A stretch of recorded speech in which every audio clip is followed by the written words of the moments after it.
మేడారం సమ్మక్క సారలమ్మ అంటే తెలియని వాళ్ళు ఎవరూ లేరు. సమ్మక్క సారలమ్మ అసలైన చరిత్ర ఇప్పటి వరకు ఎవరికీ తెలీదు. చరిత్రకారులు చెప్పిన చరిత్ర వేరే ఉంటది. అక్కడి ప్రజలు నమ్మి చెప్పే చరిత్ర వేరే ఉంటది.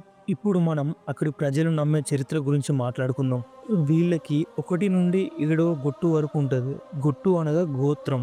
తూర్పు దేశం ఏలిన రాజు సాంబశివ మహారాజు, రాణి దులిముత్తి. వీరు చందా వంశీయులు 5వ గొట్టుకు సంబంధించిన వారు.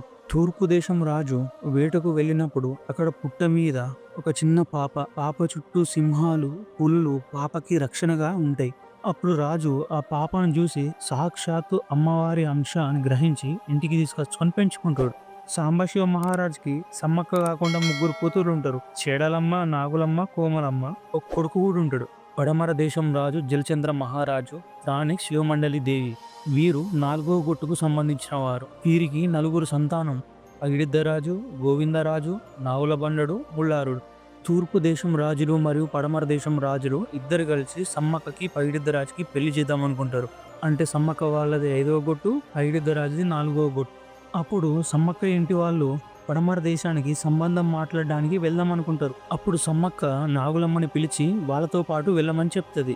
అక్కడికి వెళ్ళినాక పగిడిద్దరాజును చూసి నాగులమ్మ ఇష్టపడి ఇతన్నే పెళ్లి చేసుకోవాలని మనసులో అనుకుంటది. పెద్దలు సమ్మక్కకి సంబంధం మాట్లాడి ఇంటికి తిరిగి వస్తారు.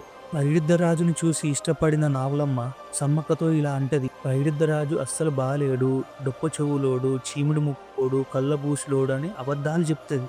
అప్పుడు సమ్మక్క నాగులమ్మ మాటలు నమ్మి నేను పగిడిద్దరాజును పెళ్లి చేసుకోనని పట్టుబడుతుంది. తర్వాత మరుసటి రోజు పడమర దేశం రాజులు సమ్మక్కింటికి సమ్మక్కను చూడ్డానికి వస్తారు. సమ్మక్క బయటికి రాదు.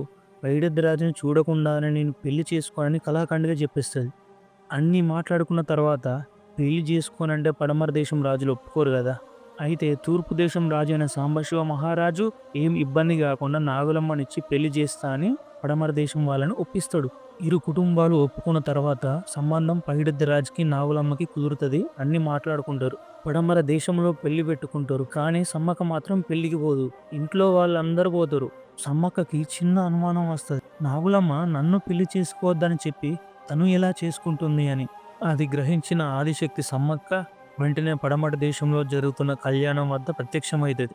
అప్పుడు ఎంతో అందంగా ఉండి పెళ్లి పీటల మీద కూర్చున్న పగిడిద్దరాజును చూస్తే నా చెల్లి నన్ను ఎంత మాయ చేసిందని కోపంతో ఉంటుంది సమ్మక్క. అది చూసిన నాగులమ్మ అక్కడే ఉన్న ఒక వస్తువుతో సమ్మక్క మీదకి విసురుతుంది. అది కాస్త సమ్మక్కకి కాకుండా పగిడిద్దరాజు కంటికి తగులుతుంది. ఖచ్చితంగా పగిడిద్దరాజు నన్నే పెళ్లి చేసుకోవాలని సమ్మక్క పట్టుబడుతుంది. అప్పుడు పగిడిద్దరాజు ఇద్దరిని పెళ్లి చేసుకోవడానికి ఒప్పుకుంటాడు. అదే పీటల మీద సమ్మక్కకి నాగులమ్మకి తాళి కడతాడు. కొన్ని రోజుల తర్వాత సమ్మక్కకి ఒక బిడ్డ పుడుతుంది. తనే సారలమ్మ. నాగులమ్మకి 2 కొడుకులు పుడతారు. ఒకరు జంపన్న, ఇంకొకరు ముయ్యన్న. వీళ్ళందరూ పెరిగి పెద్ద అవుతారు. అందరూ సారలమ్మ తల్లికి పెళ్లిగాలే అంటారు. కానీ పెళ్ళయింది. సారలమ్మ భర్త మరెవరో కాదు, కాకడమరాజు. ఒక స్వయంవరంలో కాకడమరాజు కళ్ళకు గంతలు కట్టుకొని కాకి బొమ్మను కొడతాడు. అప్పుడు పగిడిద్దరాజు సమ్మక్క ఇద్దరు కలిసి సారలమ్మను కాకడమరాజుకిచ్చి పెళ్లి చేస్తారు. అంతా బానే ఉంది అనుకునే సమయంలో మేడారంలో తీరని కరువు ఏర్పడుతుంది. అది కాకతీయ రాజులు పరిపాలించే సమయం. ఆ కరువు వల్ల పగిడిద్దరాజు కాకతీయ రాజుకి పన్ను కట్టలేకపోతాడు. దాంతో కోపం వచ్చిన కాకతీయ రాజు మేడారం మీదకి యుద్ధం ప్రకటిస్తాడు. దాంతో యుద్ధం మొదలైతుంది. పగిడిద్దరాజుకు తోడు వాళ్ళ అన్నదమ్ములు ఉంటారు. అమ్మక్కకి తోడు గట్టమ్మ, పోడూరి లచ్చక్క, మారెపల్లి మారక్క, సూరపల్లి సూరక్క, ఇంకెంతో మంది ఉంటారు. అతి భీకరమైన యుద్ధం నడుస్తూ ఉంటది. ఒక్కొక్కరు మరణిస్తూ ఉంటారు. వేల కొద్ది కాకతీయ సైన్యం, వందలాది పగిడిద్దరాజు సైన్యం. అతి భయంకరమైన యుద్ధం చేసి పగిడిద్దరాజు, గోవిందరాజు, నాగులబండడు, ముల్లరుడు మరణిస్తారు.